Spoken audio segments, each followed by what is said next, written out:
I thought this would be a little bit sad to read, so let's read it. A fictosexual man married hologram bride, but now struggles to bond with her. She's not real, but his feelings are. A fictosexual man who wed a fictional computer synthesized pop singer 4 years ago said he's now unable to communicate with his wife, but is still in love with her. Akihiko Kondo, 38, was dating Hatsune Miku, depicted in pop culture as a 16-year-old with turquoise hair, for a decade before they had an unofficial wedding ceremony in 2018. One of many who identifies as a fictosexual, or someone who is sexually attracted to fictional characters, spent 2 million yen, or about $17,300, on the nuptials, but his family did not attend. I would not attend either. Now married for 4 years, Kondo, 38, said his relationship has hit a roadblock. He can no longer speak with Miku due to a technological hurdle, according to Japanese newspaper Manichi. Now, here's the thing, right? Say that you're into this. Why would you talk to a newspaper about this?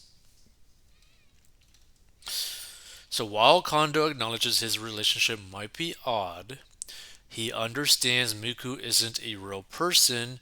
It doesn't change his feelings for her.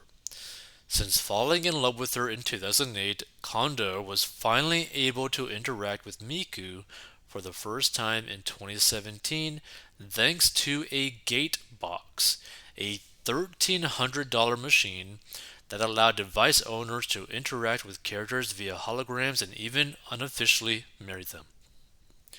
Just being honest, I mean, $1,300, I could buy a lot of dog food with that.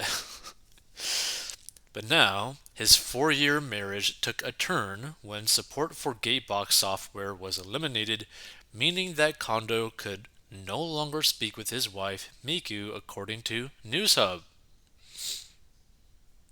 Kondo insists it hasn't lessened his feelings. My love for Miku hasn't changed, he told Manichi, which noted he now carried around a life size version of Miku. I held the wedding ceremony because I thought I could be with her forever. And he also has a stuffed character. Kondo is far from the only person in the world in a relationship with a character. Thousands of fictosexual people in Japan have begun similar unofficial relationships with a variety of fictitious figures, the Mirror reported.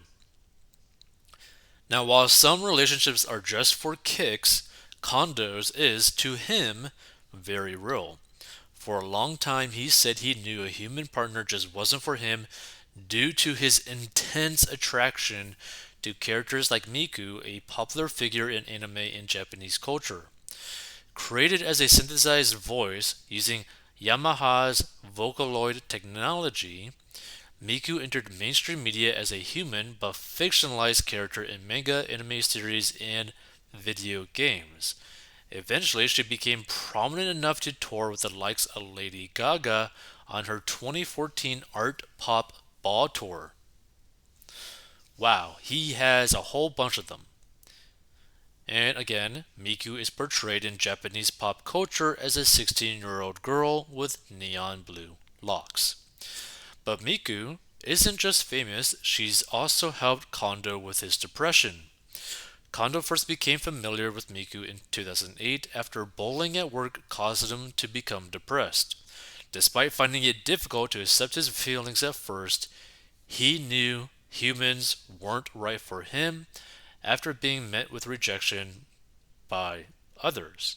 Now, here's another thing, too, right? It's like Why were you rejected by others? Have you ever asked yourself that? Right? Is there something about you that is just not likable? Right? So I stayed in my room for 24 hours a day and watched videos of Miku the whole time, he told Manichi. Staying in your room for 24 hours a day.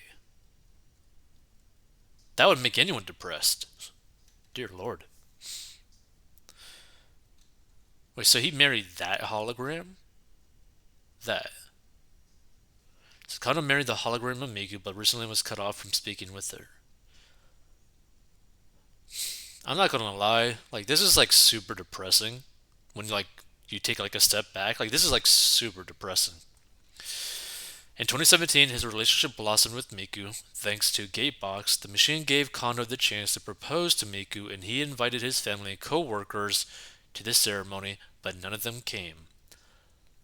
But 39 people did attend, including strangers and online friends, some of whom are also fictosexual.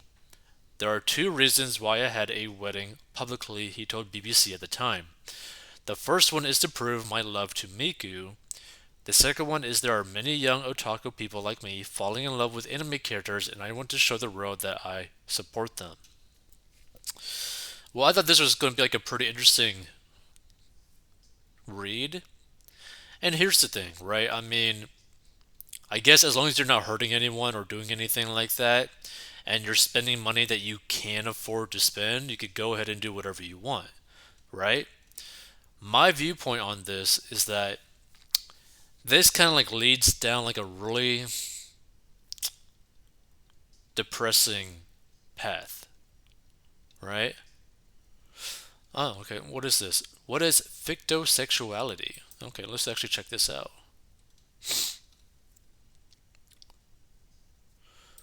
Uh, let's see. Ba, ba, ba. Okay, so Agnes Giard, a researcher at the University of Paris-Nanterre, has extensively studied sexuality and says fictosexuals are often misunderstood. To the general public, it seems indeed foolish to spend money, time, and energy on someone who is not even alive. But see, the funny thing about this, right, is I mean, people spend thousands of dollars on female streamers or just streamers in general. People spend thousands of dollars on OnlyFans girls, right? I mean, we even like commentated on the story of Bad Baby making $50 million in a single year from OnlyFans, right? So all those people that are paying her that kind of money are feeling like they are potentially maybe like in some sort of one-sided relationship similar to this, right? Like the way that I view it, this is honestly not really any different than someone paying for like an OnlyFans of a person, right? Like I don't really think that there's that much of a difference, right? Because you're technically paying for something that doesn't really exist, right?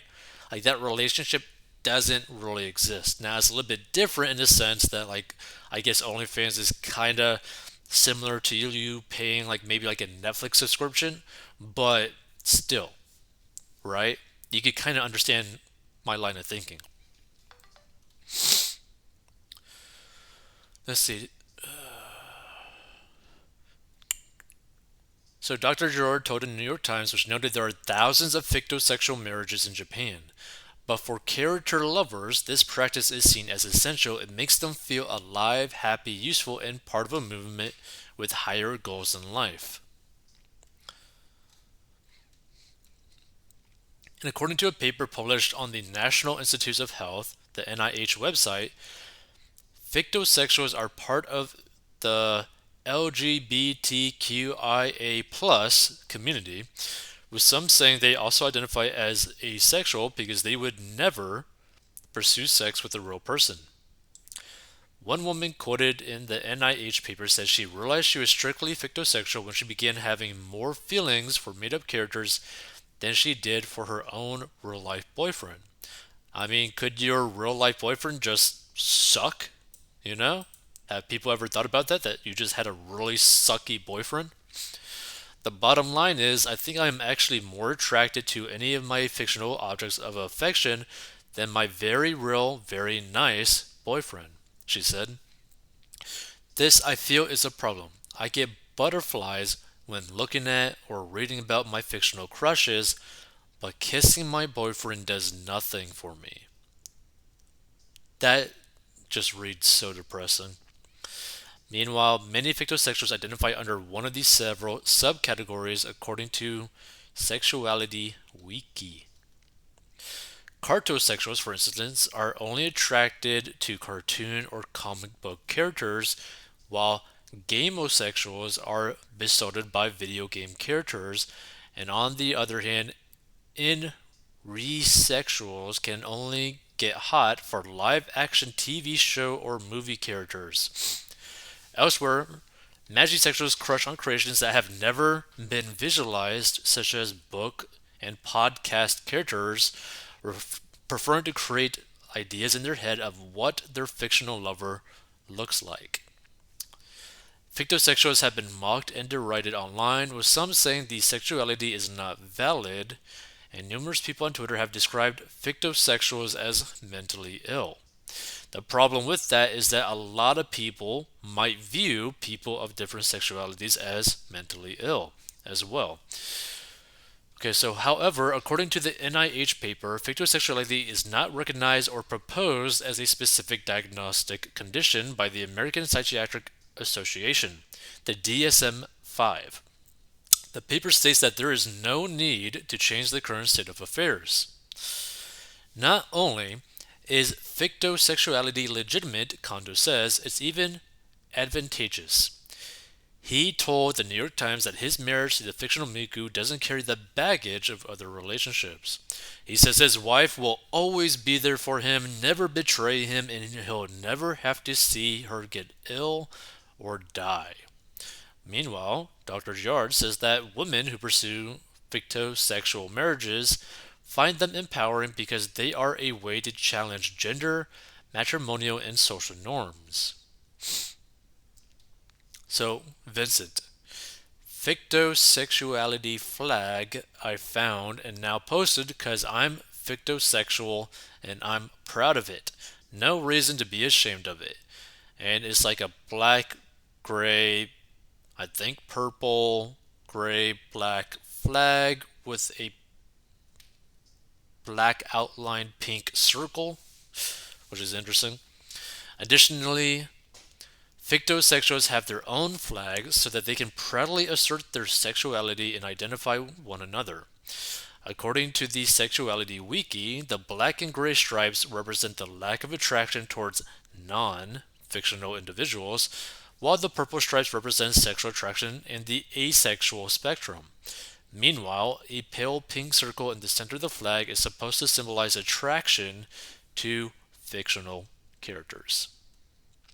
Interesting. I wonder if there's any comments on this article.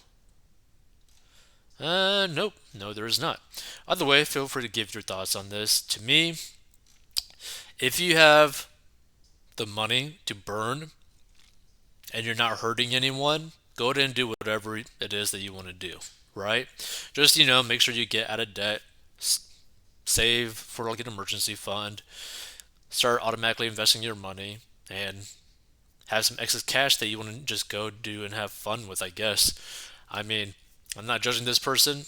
I don't really understand it, but the way I view it, I don't see that much of a difference between someone doing something like this and someone paying for like an OnlyFans, right?